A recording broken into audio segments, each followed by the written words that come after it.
బాబీని తీసుకొని నళిని రోషిని దగ్గరకు వస్తుంది. ఇక బాబీ రోషిని పరిస్థితి చూసి ఒక్కసారిగా షాక్ అయి చాలా బాధపడుతూ ఏడుస్తూ ఉంటాడు.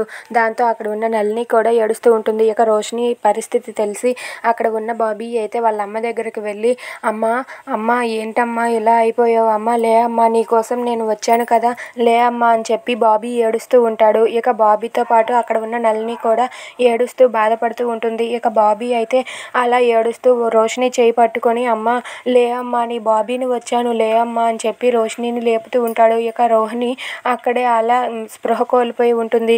ఇక బాబీ మాటలు రోహిణి చెవిన పడటంతో రోహిణి అయితే ఒక్కసారిగా మెలకువ వచ్చి తనైతే కళ్ళు తెరుస్తుంది.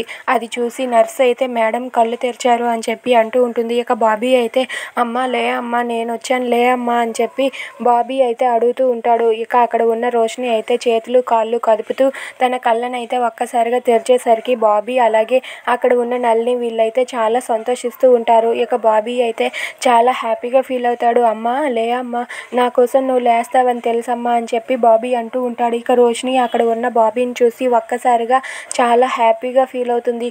ఇక ఇదంతా చూసి నళిని అయితే అద్భుతం, మహా అద్భుతం, ఇదేనేమో బిడ్డ తల్లి ప్రేమ అంటే అని చెప్పి అక్కడ ఉన్న నళిని అయితే చాలా సంతోషిస్తుంది. If you like this video please like, share and subscribe friends. Thanks for watching.